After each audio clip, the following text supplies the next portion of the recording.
Cell chapter is communication is understanding the retail customer. आपको retail customer को समझना है।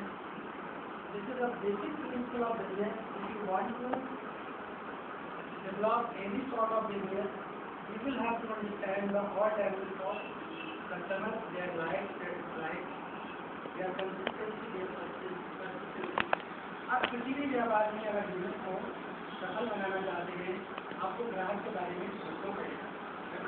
उसकी क्या लाइक्स है, क्या चाहता है, क्या नहीं चाहता है, कौन सा चॉइस है उसका, किस तरह का प्रोडक्ट वो चाहता है, किस तरह का वैल्यू एडिशन सर्विस चाहता है। जैसे आजकल रिटेल स्टोर में काफ़ी वैल्यू एडिशन सर्विस शुरू की है। जब आप प्रोडक्ट खरीदते हैं तो आपके कार तक आफ्टर सेल सर्विस शुरू होते हैं। आपके कार तक स्टोर का आदमी रखने जाता है प्रोडक्ट को। और अगर आपने कोई इलेक्ट्रॉनिक प्रोडक्ट खरीदा है तो even after guarantee and warranty by store find themselves.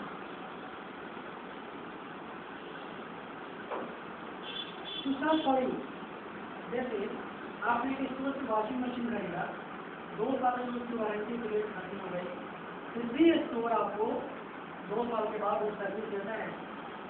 हालांकि एक स्टोर के लिए ये लॉस मौसम है, उसको लॉस होता है, लेकिन पोटेंशियली बहुत स्ट्रेटजिक लाभ होता है, बहुत स्ट्रेटजिक होता है। This creates loyalty in customer. इससे आप कस्टमर का दिल जीतते हैं और स्ट्रेटजिक बेनिफिट होता है। Customer share this things to their friends, relatives and others, and in the corresponding order you get lot of profit. Here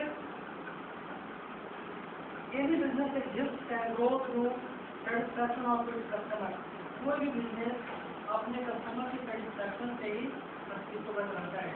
अगर उसका कस्टमर सेटिस्फाइड नहीं रहेगा तो स्टोर कभी भी लॉन्ग लास्टिंग नहीं जा सकता है, बेनिफिट स्ट्रेटजिक नहीं हो सकता है। आप मार्केट में देखते हैं Suvidha, already I have lot of time told about Suvidha. Suvidha came in the market, it boomed and just went out. क्यों ऐसा हुआ? That company of retail format was not with the norm to fulfill the need of the customer and customer satisfaction as well। Customer satisfaction जो पूरा नहीं उतरा और इसका क्या परिणाम हुआ? कंपनी को बाहर होना पड़ा। ठीक है, तो the existence of customer is integral to existence of the retailer। Customer का अस्तित्वगत रहना बहुत इम्पॉर्टेंट है अगर रिटेलर अस्तित्वगत रहना चाहता है। Since if a retailer wants to retain himself और हरसेल्फ इन द मार्केट, बाजार में अगर वो उसको बनाए रखना चाहता है तो उसको कस्टमर के साथ भी अस्तित्वगत रखना पड़ेगा और कस्टमर को हमेशा सेटिस्फैक्शन देना पड़ेगा।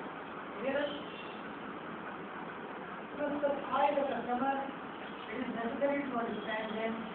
आपको अगर कस्टमर को स्पेसिफाई करना है कि which category of customer is the particular customer, you have to specify, you have to understand that probably उसका चॉइस लाइन क्या है, उसकी लाइक डिसलाइक क्या है, किस तरह का प्रोडक्ट वो लाइक करता है।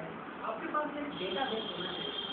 जैसा कि मैंने उस दिन आपको बताया था, now retail store electronic and in computer technology can able to cater this need.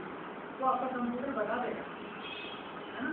और आप जो सेलिंग एंड शॉपिंग रिकॉर्ड्स होते हैं उनको चेक करेगा या पैकेज आपको बता देता है कि किस आदमी ने फ्रिक्वेंटली किस तरह की चीज़ें खरीदी है आप और इसका क्या नीड है, किस तरह का चॉइस है। आप कंप्यूटर एंड सॉफ्टवेयर का कैपेबल टू शो याद है आपको?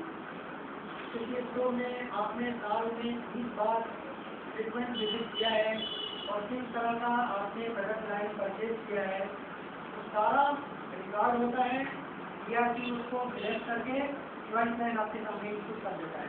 अब बेटर क्या होगा, जब भी नेक्स्ट टाइम आपका कस्टमर वो आपके पास आए उसी तरह की चॉइस लाइन आप उसको कैटर कीजिए और इस तरह से आप ग्राहक को बेटर टू बेस्ट सेटिस्फाई कर सकते हैं। Okay, got it? The ability to understand customer is the key to developing a successful retail strategy. Unless you not be able to understand